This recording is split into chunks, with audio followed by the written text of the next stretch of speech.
IVM. Yuddha is for adults. It contains graphic depictions of violence against humans and animals. If you feel you'll be triggered by the accounts of violence in this podcast, it's best you skip through those bits. That said, on to the episode.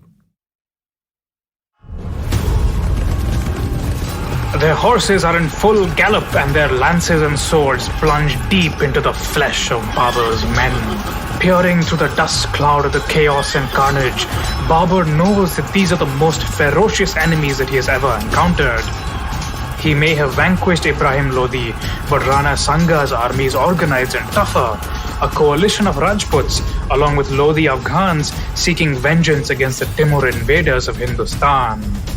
Babur's army has entrenched itself behind a line of defenses.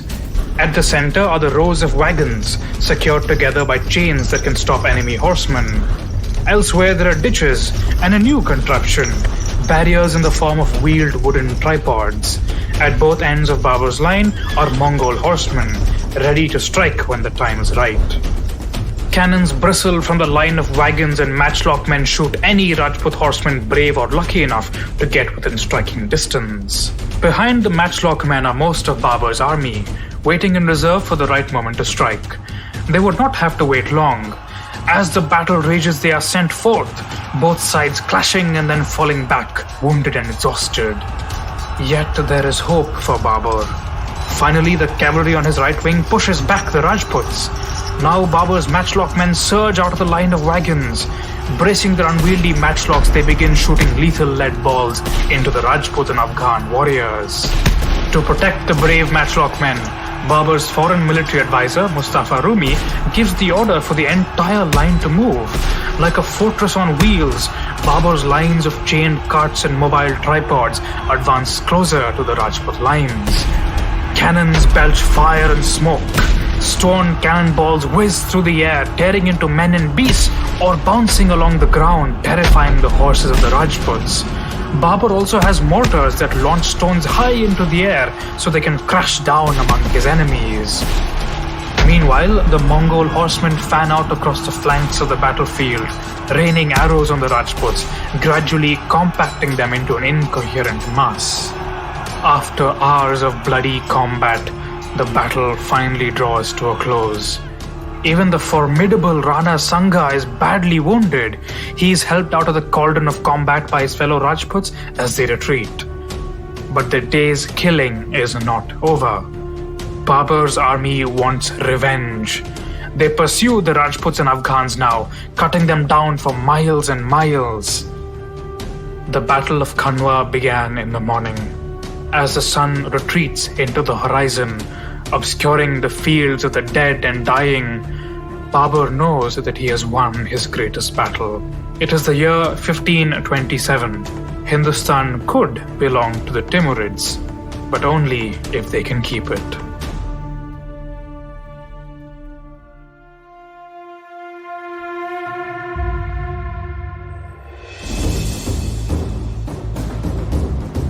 Welcome back to Yuddha. We ended the last episode with the Battle of Panipat in 1526. Khanwa took place barely 1 year later. And in retrospect, it's clear to us that this bloody encounter was fated to happen. But amid the disorder that followed the fall of the Lodhis, Babur actually had his attention turned to more pressing matters. After Panipat, his biggest problem was actually that he faced a suspicious and a hostile population. There's a description in the Baburnama in which he talks about entering the city of Agra and talking about, quote unquote, the exceptional hostility between our people and the people round about. He also mentions that in places outside of Delhi and Agra, a lot of forts had strengthened their defenses and at that time was still refusing to submit.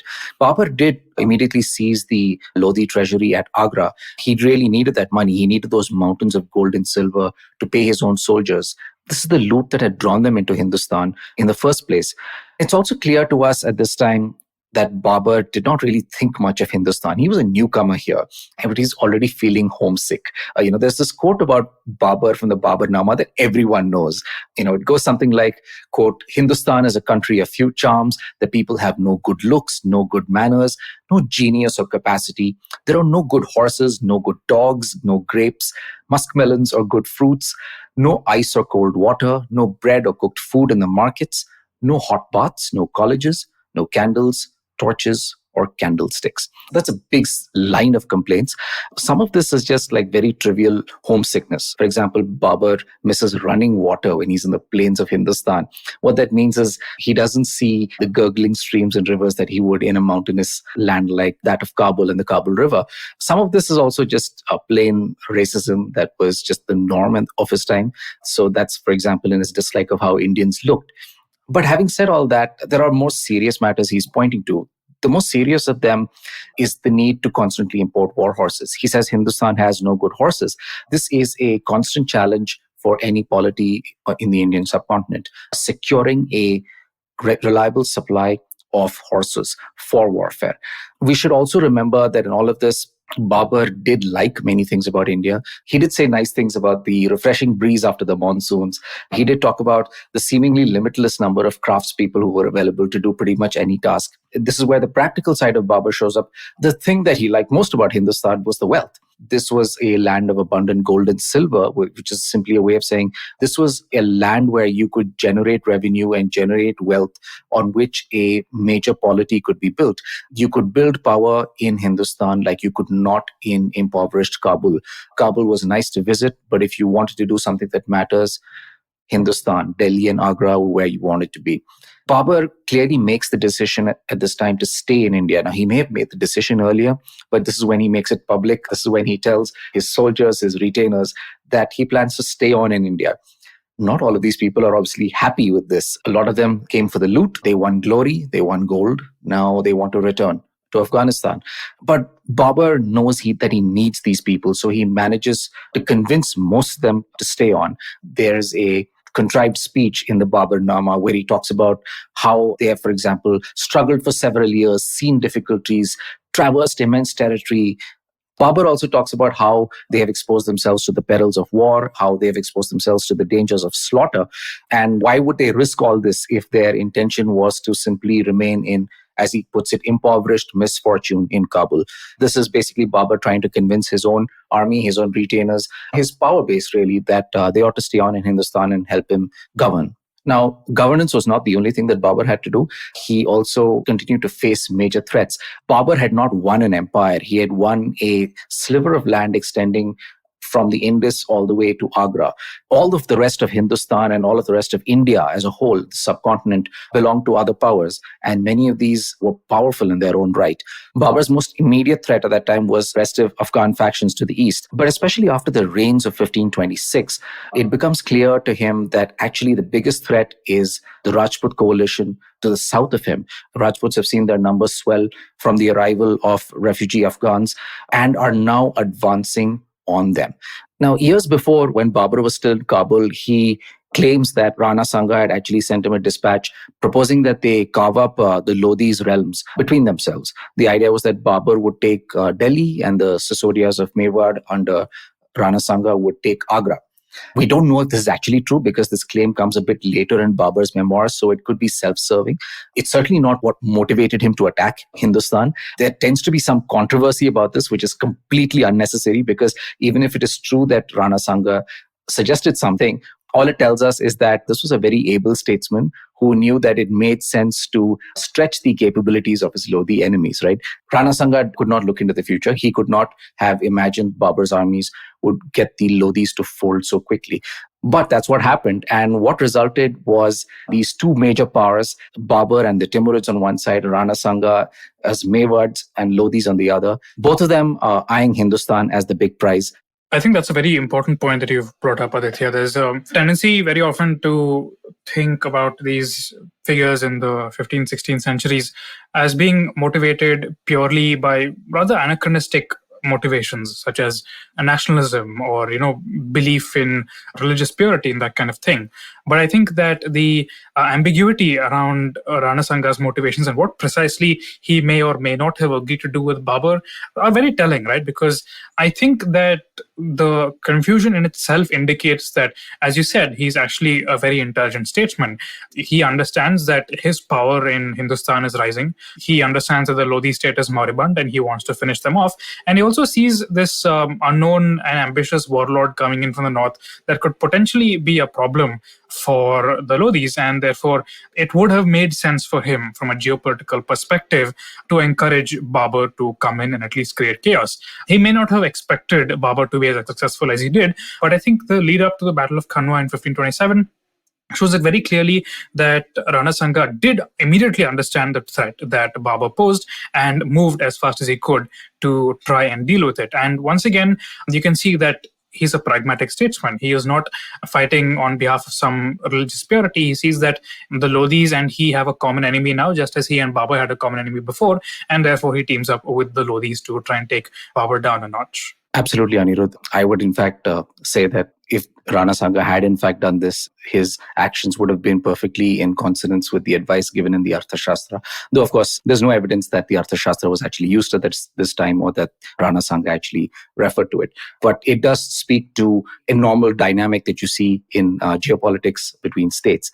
And if Rana Sanga had done such a thing, there was nothing extraordinary about it. It just indicated that here was a sensible statesman. But anyway, by now, Ibrahim Lodi was gone. All the Afghans that remained were dispossessed. They had now swelled up Rana Sanga's own ranks, and he was advancing towards Agra. He wanted to take it. He wanted to defeat Babur. It's at this time that Babur, who had so far underestimated Rana Sanga, starts to get worried. He knows that something serious is happening. He sends out an advance force to seize a fort, but that force is repulsed and is in fact slaughtered by the Sisodia Rajputs. And in the days that follow in February and March of 1527, you see several other advance guards or scouting forces of the Mughal army constantly getting routed by the advancing force of Rana Sanga. And Babur, in his own memoirs, does admit that as a result of this, morale in his army began to collapse. There were rebellions throughout his own realms, and Babur himself began to grow despondent. The clash that Anirudh has so wonderfully described in the introduction took place on the 17th of March, 1527, and Babur's unlikely victory was the result. I will just, before we go ahead, stress that Babur's victories in 1526 and 1527 saw him use the Dasturi or the Roman method of fighting, which was to essentially create a sort of infield fortification, cause the enemy to attack you, blunt the enemy's advance, and then outflank the enemy. Both battles broadly follow that template. And India was not unique in seeing such battles. Two other battles during this period, the Battle of Chaldiran between the Ottomans and the Safavids in 1514, which took place in what is now Azerbaijan. We saw a similar dynamic where again you had the Ottomans using the Dasturi or the Roman method to defeat Safavid cavalry forces. And you also see the Ottomans doing that in August of 1527, right between the battles of Panipat and Khanwa against the Kingdom of Hungary. So this was a broader trend that you were actually seeing in Eurasia at this time. So in the aftermath of the Battle of Khanwa, a bunch of very interesting things happen. The first is, of course, that Rana Sanga dies, which profoundly impacts the balance of power in what is modern Rajasthan. But also Babur begins to really explore central India and try to set up some semblance of a governance apparatus, right? So because now that he's dealt with his most important rival, he needs to go out and secure these vast and rich lands that he's suddenly found himself in possession of. And it's widely attested that before the Battle of Khanwa, Babur forswore alcohol and essentially rallied his soldiers whose morale was flagging, as Aditya said, because of the attack of Sisodias, by essentially turning this into jihad, a holy war. But there's some very interesting incidents in the Babur Nama after that that really question this kind of depiction that Babur himself is trying to put forward. In 1528 or so, I think, Babur happened to be in Gwalior and he woke up one fine morning with a massive opium hangover. He was absolutely sick because of all all the opium that he had taken. And the next day, he was still in a rather grumpy mood. And he found himself in this beautiful little village called Urwahi, which had a number of large reservoirs, which he quite enjoyed. He says, Urwahi is not a bad place. In fact, it is rather nice. How generous of him. But while he was at Urwahi, Babur also saw some things that rather disagreed with his aesthetic sensibilities. And these were Jain statues. As you may be aware, of course, a lot of Jain statues tend to be naked because of the depiction of Tirthankaras as having overcome their senses and the discomforts that the body imposes upon them. So, of course, Babur, since he liked Urwahi and liked its lakes, but did not like these aesthetically displeasing nude models, had them destroyed. Now, this might seem very much like, Babur being the typical stereotype of the quote-unquote Islamic iconoclast. But the very next day, when Babur is actually in the Gwalior fort, he is meeting the individual who he has appointed to be the governor, and this chap takes him to see Gwalior's Hindu temples. And Babur is quite impressed with their architecture. I quote from the Baburnama, riding out from this garden, we made a tour of Gwalior's temples, some of which are 2 and 3 stories but are squat and in the ancient style, with dados entirely of figures sculpted in stone. Other temples are like madrasas, with porches and large tall domes and chambers like those of a madrasa. Atop the lower chambers are stone-carved idols. Having examined the edifices, we went out. At that point, he enjoyed an outdoor feast. This is a citation from this very interesting chapter by Carl W. Ernst called Admiring the Works of the Ancients, which talks about how various Muslims or Indian Muslims throughout time have responded to what they see as the works of the ancients. And he has this very perceptive question, which is, of the 3 days that have been described here, on which day can we call Babur's behavior Islamic? Being addicted to opium and waking up in opium haze, not exactly Islamic behavior. Destroying statues of naked Jain idols might seem like Islamic behavior, but then going to a temple and admiring their architecture and admiring these stone idols, which I just described, does not again conform with what we think of as quote-unquote Islamic behavior.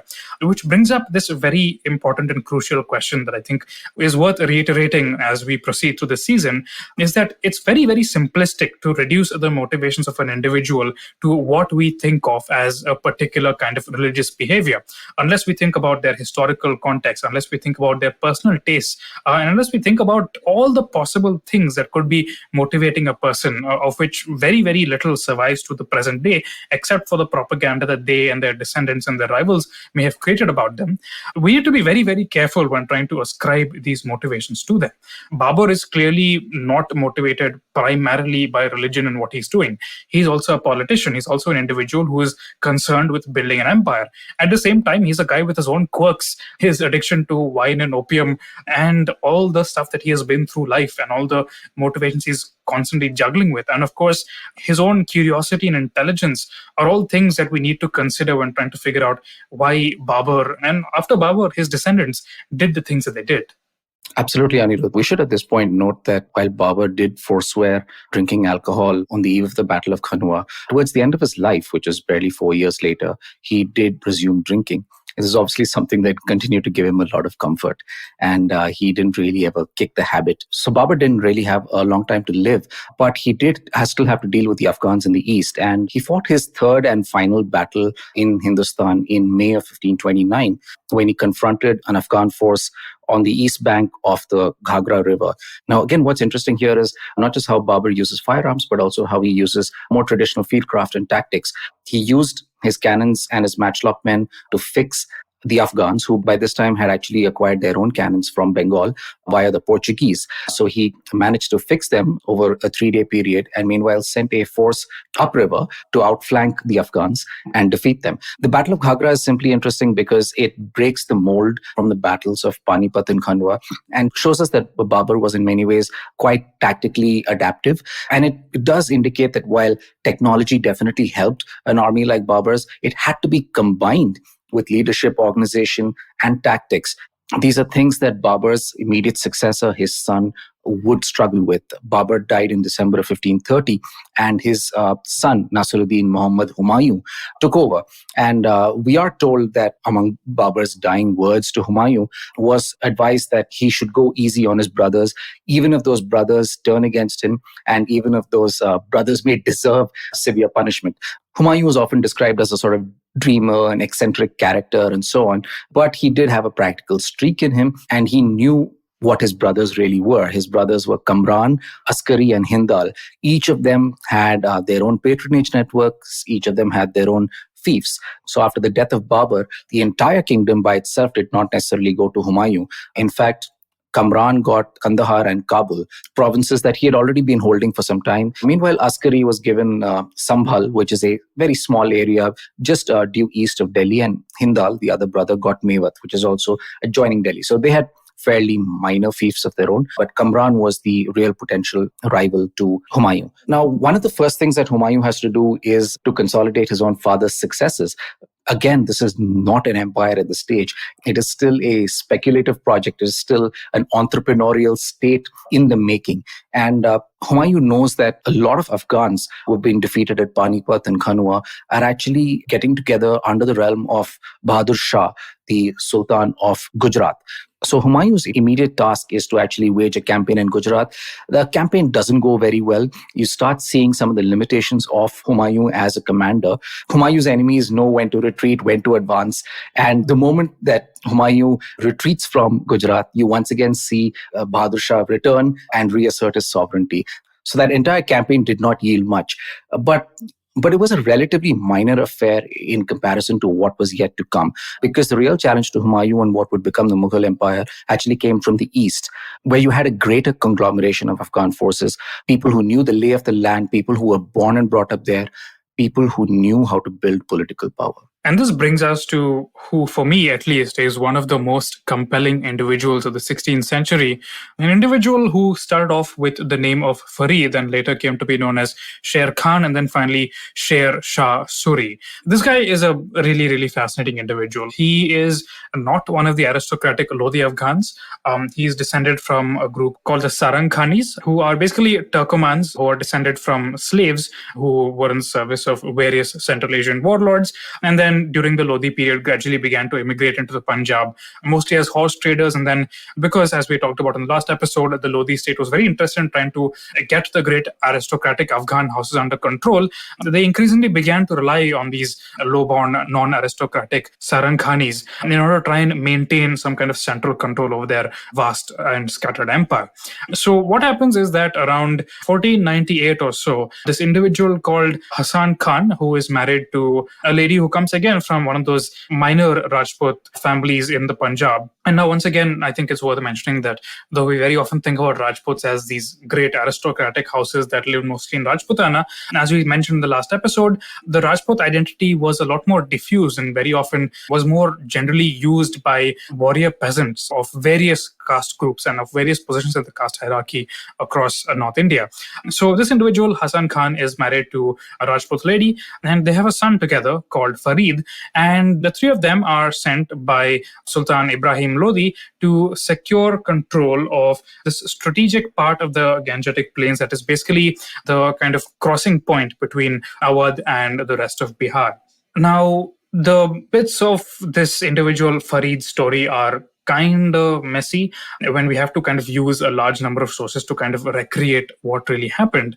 According to the historian Deir Kolf, who's done some really fantastic work on this period, which I highly recommend that all of you read, he looks at this Rajput text that was composed in the 17th century, much after that, that purports to tell the story of what are called Ujjainiya Rajputs, who are based primarily around Buxar in modern-day Uttar Pradesh. The Ujjainiyas, as their name suggests, claim to have originally come from Ujjain in Madhya Pradesh, and they too were not these very great aristocratic Rajputs. They were relatively small-time warlords who very often made their livings from banditry. Initially, they clashed a lot with the Sharki Sultanate of Bengal through the 14th, 15th centuries, but in the 16th century, when Hasan Khan, who is again Farid's father, comes to the area, he recognizes that these guys could be very useful potentially to him as he tries to rule over his small fief of just two little districts. And so he begins to kind of cultivate ties with with this individual called Durlabh Deva, who is the ruling individual of the Ujjaini Rajputs at the time. And we are told that Durlabh Deva's son, whose name was Badal, was his eldest son, and he had left his father's household because a younger son from another mother had been chosen for the succession. And now what happens is that this chap Badal is basically living in the forest, indulging himself in gang warfare and harassing his father's dominions until his court takes him seriously enough to appoint him as a successor. In 1511, supposedly, he meets this strong-looking young Afghan who is riding through the forest without any fear at all. These two eventually become friends. And the young Afghan claims that he is off to the city of Jaunpur, where he hopes to make a living for himself as a mercenary and to learn skills of administration and so on, because he too, like Badal, has been disinherited by his father in favor of a younger son. This young Afghan is none other than Sher Shah Suri. They strike up a friendship, and this might very well have more than a grain of truth in it, because later on in his life, Sher Shah would claim that he used to work with a gang of bandits, and that at one point of time, they were hunted down when they were trying to cross a river in a boat. His compatriots were killed, and he literally only got away by swimming for his life. Later on, he would also become the patron of the sons of Badal, but that's a story that we'll come back to later. Around 1511 or so, this individual, Farid, once again reappears in the historical record. He seems to have mended his relationship with his father somehow. His father invites him back to take his place as the rightful ruler of his two districts. And as soon as he arrives, he does something very interesting. He takes loans and he makes 200 saddles. He borrows horses, which must have been war horses, from all the neighboring villages, and he equips a small force of about 200 cavalrymen, mostly of similarly low-born Afghan origins, and he essentially brings them into his service. He tells them that he will never covet anything that they earn. He tells them that he is going to give them a small amount of livelihood, and he tells them that the most valorous among them will get gifts and rewards and lands from him. And from there, he begins to quite ruthlessly take down all the other zamindars and local power centers in these two districts until he's essentially in total control of them by the 1520s. Later in the 1520s, as we know, of course, Babur arrives in northern India. The entire apparatus of the Lodi Afghan Empire in northern India is shaken to its foundations. It collapses. And there's a lot of political churn that happens. As Aditya mentioned, Humayun eventually takes the reins of this new Timurid Empire in northern India. And Humayun also draws to himself these Afghan aristocrats who are now searching for a court to be attached to. Initially, this Farid is loosely attached to them. He's now calling himself Sher Khan. But by the late 1520s, he senses that he's not really going to rise up very far in this new Timurid apparatus. He's just too far away from the center of political power in Delhi and Agra. He simply does not really have much influence. Even though he's influential in these two districts, he can't really do much. It just so happens that Sher Khan is an extraordinarily lucky individual. In the late 1520s, another group of Afghans called the Nuhanis established themselves. They carve out this independent little sultanate for themselves in Bihar. He is appointed to be a commander. He rises up through the ranks there through his military successes, and he's appointed as the mentor of the young child who is going to be the heir to the Sultan. The Sultan soon after that dies, which leaves Sher Khan as essentially the regent of the kingdom, which is when you start to see some flashes of absolute brilliance in the man. He seems to have been a very curious and a very intelligent individual. During his time in Jaunpur, there are some references to him having developed an interest in books, really in studying, and he seems to have learned the art of governing a state very intelligently. I mentioned it earlier how he ruthlessly centralized power in his districts, which correspond to modern Sasaram and Bihar. And what he does now that he's at the apex of this Nuhani Sultanate is that he very rapidly begins to divert all of the incomes from the lands that he's granted into recruiting a larger and larger following that is directly loyal to him, which of course creates problems. A bunch of rivals of his in the Nuhani kingdom flee to the neighboring Sultanate of Bengal. He follows them and defeats them and secures a vast amount of booty. And then gradually, from these small beginnings, from this initial infusion of treasure, gradually you start to see a snowballing effect starting to take place. In 1537, an opportunity comes for this individual when a descendant of the last Lodi Sultan, a chap by the name of Mahmud Lodi, tries to rebel against Humayun and the Timurids, but Sher Khan refuses to join them. In fact, he really plays his cards very well. He's constantly sending tribute to Humayun's governors in Uttar Pradesh, and he is promising that all his intentions are absolutely benevolent, while simultaneously indulging in this very intelligent policy where he does not support the aristocratic Afghans who have lost their credibility by constantly being defeated by the Timurids. He undertakes a very intelligent kind of marriage policy with wealthy widows of various Afghan nobles, which gives him larger and larger amounts of treasure. And he constantly tax and extracts treasure from the Sultanate of Bengal. The Portuguese actually tell us of this very interesting incident where after Sher Shah had sacked the Bengal capital, where over 300 boats full of treasure were seen kind of moving downriver to Sher Shah's position. All this money was used extremely intelligently. Sher Shah is not the kind of guy who would just give money to nobles and be done with it. He's not interested in building these horizontal alliances. He is a man who wants to build personal loyalty, and he's a man who wants to build the kind of financial power that will enable him to be independent of these great nobles. He very often promises soldiers directly what kind of things he's going to offer them. He tells them that I will not reduce your salaries by even a grain of rice. He really builds up his loyalty among all these dispossessed Afghans who are now wandering around northern India. I mentioned this individual called Badal a little earlier, this Rajput chief's son, who with Sher Shah's assistance would gain control of his own territory and would then become one of Sher Shah's most important recruiters, thus ensuring that large numbers of Rajputs also would join Sher Shah's army. And we have a whole bunch of very interesting incidents where Sher Shah, for example, forces Afghan aristocrats to join the common soldiers in building earthen ramparts for his camp every day, thus really inculcating this kind of egalitarianism and this kind of loyalty to him across the camp. We know that quite remarkably, this guy actually even imparted some form of military drill to his soldiers. There's this really amazing example that their call provides, where before a battle, when Sher Khan, who at this point is calling himself Sher Shah, appears on the battlefield with his imperial umbrella, that there are squadrons of cavalry made up of common soldiers who actually come up to him and make a salute and then move their squadron away. And you can imagine how intimidating this kind of display of loyalty to a single ruler might have been. He's also able to very accurately diagnose the fact that the reasons why Afghans had lost so much of their power in Hindustan at this point was because of this constant kind of infighting between the great nobles who displayed no loyalty to kind of any overarching leader, and of course because of all these kind of clannish sentiments that kept the Afghans constantly fighting with each other. So all these strategies that he's following, right, where he's inculcating loyalty directly to himself, where he is trying to establish a relationship with the soldiers directly, and he also does stuff like, for example, ordering that all horses be branded within his personal presence before being given to nobles in order to maintain a squadron of cavalry. He's doing all these things. He's very personally involving himself in this extraordinary new apparatus, this administrative and military apparatus that he's building. He's built a strong financial bedrock for himself. He's able to drill his soldiers. He's able to very rapidly create one of the most effective armies of the 16th century. And just keep in mind how extraordinary all this is. This is a guy who has come from practically nothing. He's half Indian. He is half lowly Afghan. And again, when I say Afghan, that doesn't literally mean from Afghanistan. Afghan is an identity that could be adopted by any kind of soldier in the military market of northern India at the time. And he's gradually able to build one of the most remarkable military machines of the period. As Aditya mentioned, Humayun, who was Babur's heir, was not exactly the most perceptive and the most able of military commanders. And he seems to have allowed this threat of Sher Shah to develop through much of the 1530s. But sooner or later, as Aditya said again, just as with Rana Sanga and Babur, so it would be with Humayun and Sher Shah. Hindustan was not big enough for both of them.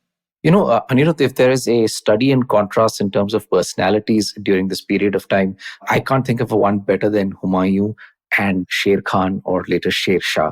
These are, you have in Humayun this indecisive person, the son of an aristocrat. And in Sher Shah, you have this self-made man, extremely wily, intelligent, pragmatic, and yet farsighted at the same time. You have an aristocrat who's very proud of his lineage and his descent on the one hand. And you have this man who is come from nothing, whose identity itself is very fluid, right? You can very much see in Sher Shah, Sher Khan, this person who knows how to be whatever people need him to be at that time. He's a master politician. He's one of the two master politicians the subcontinent produced during the 16th century. We'll get to the other one in a later episode. But it's really amazing to see how this man could be whatever you needed him to be at that time. You could see how he could flit between different identities. And the fact that he came from such a complex lineage himself meant that he could claim connections to various peoples. This is reflected in his ability to build a power base. It's reflected in his ability to appeal completely across what we would now consider religious and ethnic lines. One problem that we have when we're discussing the 16th century is that when we use words like Afghan or Pathan, for example, people imagine this is someone who's just landed from Kabul. Not quite so. Afghan, as Anirudh pointed out, is more of an identity. It's something you could adopt. You could have some Afghan descent. You might not have any Afghan descent, but you might be part of a group of Afghans who have accepted you. So these identities were pragmatic in the sense that they were adopted to signal clan identity, to signal connections between various groups. So they had a social utility of their own time that we should not forget. Humayun and his successors would, of course, learn a lot of this.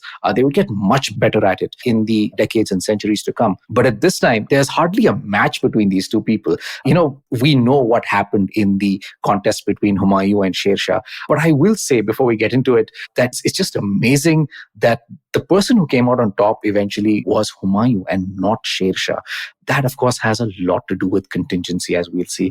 I just want to go back quickly to the year 1531, Anirudh. This is the time of the very first encounter between Humayun and Sher Khan. And Humayun at this time actually got the better of Sher Khan, and he essentially reduced him to a vassal. And outwardly, Sher Khan remained thoroughly deferential. He continued to play the part of the vassal. But as Anirudh has indicated, he was actually gradually building his power in both Bihar and Bengal. And by the time Humayun realized what was going on, he knew that this was not merely just another rebellion. This was an existential threat to the very existence of his own kingdom. Learning that Sher Khan had already consolidated his power in Bengal, Humayun gathered together an army and he headed east. Now, this was not an army that was designed apparently for a lightning strike into Bengal. He seemed to have spent 5 months on his journey all the way from Agra to Chinar Fort, which is in modern Uttar Pradesh. He besieged Chinar Fort for 3 months. His decision to do so is quite inexplicable because Chinar Fort was not even strategically important. For Sher Khan, this suited him perfectly well. Let this guy waste his time, expend his resources while I consolidate my power. After Humayun eventually took the fort at Chinar, a whole series of parleys began between the two sides. They tried to reach a compromise. This is again a time where you can see Humayun's indecision come into play. But what he did next would really define the fate of his dynasty and of his own life. Humayun was told that Sher Khan was yet to consolidate power in Bengal. And so he decided to go and seize Sher Khan's capital of Gaud. Gaud is a little town that straddles the boundary between modern West Bengal and Bangladesh. He still had a long way to go all the way from Chinar. So Humayun advanced towards Gaud, but this was spectacularly badly timed because it was exactly the same time that the monsoons broke. Sher Khan did not want to just fritter away all the power that he had accumulated through his life in a single battle. So he waited it out. He sent his son to block Humayun's army at the Teliagadi Pass, which is modern boundary between Bihar and Jharkhand, and it's one of the key entry points into Bengal. This worked out spectacularly. The Mughal army was disorganized, and in fact, Sher Khan's son mounted a counterattack that simply routed the Mughals. It's almost like watching a cat play with a very aggressive mouse, The way that Sher Shah is approaching this is at a wholly different plane from Humayun. Humayun comes across as this a brash, arrogant, very self-convinced chap, whereas Sher Shah is much more calculated, pragmatic. He knows what he wants, he knows what he's willing to give up, and he knows how to wait for his time. You can really sense how all these years of experience, where he's had to deal with so many threats, not just from Timurids, but also from fellow Afghans, from Rajputs, from all the other castes and clans and religions and ethnic groups and cultures in the Gangetic Plains. It's incredible to see this master tactician almost playing with Humayun, just waiting and waiting and waiting until he can strike. Anirudh, the analogy of the cat and mouse is very apt because one of the ways he actually first draws Humayun to take Gaud is by simply crowning himself.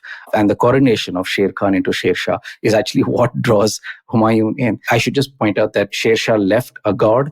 By the time Humayun's army made it into the city, it was desolate. And the first thing that Sher Shah did was he maneuvered and he started blocking the passes in Bihar and Bengal and basically bottled up Humayun where he was. So you could see this guy basically playing rings around Exactly. Humayun. Eventually, when Humayun, after a period of about 9 months, starts heading back west, again you start seeing Sher Shah, retreat when Humayun advance when Humayun recedes, but denying Humayun the sort of decisive battle that would allow him to declare victory and get back to Agra and Delhi. Now, eventually, the two armies did face off near Chausa in modern Uttar Pradesh, and neither side was particularly keen on attacking the other and squandering away everything they had. This cat and mouse game eventually came to an end in early 1539 when Humayun's army camped on one bank of the Ganga. Facing them was Sher Shah's army, and a face-off ensued. Neither side wanted to attack the other. Neither side wanted to squander away everything in a single day's fighting. And neither side seemed to have a very clear advantage. Eventually, they decided to come up with some sort of negotiated settlement to this. A deal was struck, and this may have even been a formal treaty, but basically the idea was that Sher Shah would get some lands, and in return he would acknowledge the suzerainty of Humayun. Now, to make all of this work, they also needed to do a little bit of theater. So the idea was that Sher Shah would basically retreat, and Humayun would go after him in mock pursuit for a few days, and then return to Agra. This was the sort of theater that was considered necessary in order to prove the vassal status of Sher Shah. Now, Sher Shah did not really intend to keep this agreement, and he's justified his actions and his perfidy really by saying that he in fact anticipated Humayun to double cross him. But anyway, what happened on the night of 25th June 1539 was that Sher Shah's forces made an act of retreating. This may have been around maybe 2 or 3 a.m. in the night, but they wheeled around and went and attacked the Mughal camp around the dawn hours. And it was a complete rout. The Mughals had let down their guard. They believed the fighting was over, the campaigning was over, and they were simply routed. Humayun, in fact, had to get on his horse and swim across the Ganga. At one point, he nearly drowned, and he was rescued by a water carrier. And so the whole thing was a big debacle. Sher Shah was very much in charge. He was by now clearly the stronger power. The Mughals were weak. Humayun's followers started deserting him. And Sher Shah seemed to have believed at this time that he could have pursued victory. A small force under one of his sons did make an incursion into Mughal territory. They were defeated, and Sher Shah's son was killed. He was beheaded. His head was brought back to Agra. The Mughals were very buoyed by this. They thought that, in fact, they were about to turn the tide. They gathered together another army, this time with the intention of finally dealing with Sher Shah. The two armies would again meet on opposite sides of the Ganga near the town of Kannauj. Sher Shah did something really interesting. He actually retreated his army, allowing Humayun's army to cross uncontested. Now, Humayun's army did cross, but the rains came early. They came in May of 1540 instead of much later. And in the plains, what happens is that, as soon as there's rains, the rivers swell, they sprawl all across the land. And soon, Humayun's army camp was completely flooded. They had to move. So Humayun began the process of moving his army to some other land. And Sher Shah took the opportunity once again to strike. Once again, the Mughal army was completely routed. It was just another slaughter, another debacle. Humayun just barely made it across the river. And he was later advised not to stop at Agra, not to stop at Delhi, but to run away to Lahore. His kingdom in Delhi and Agra were lost. In the last episode, we talked about how these living, breathing historical individuals with fears and desires and ambitions and all these layered, complex personalities could very often be seen as nothing more than puppets of these great macro-historical forces. And in that sense, that's exactly what Sher Shah seems to be. Gunpowder technology and the creation of gunpowder empires had taken root over most of West Asia and Europe. And the same thing had apparently come to India. Initially, it seemed that Babur was going to be the one who was going to form it with the Timurids. In fact, it was an Indian individual, Sher Shah Suri, who would establish this extraordinary empire. And really, if you think about the man's story, and as Aditya said, a guy who comes literally from nothing, rising to this extraordinary fortune, playing games of cat and mouse with all these powerful politicians across the Gangetic Plains, tapping into military labor markets, gradually building up a following of his own. with hundreds, thousands of men flocking to his banner, and eventually his cup kind of brimming over with this ignominious retreat of this Timurid interloper from Central Asia. It seemed that Hindustan under Sher Shah Suri was on the dawn of a brave new age.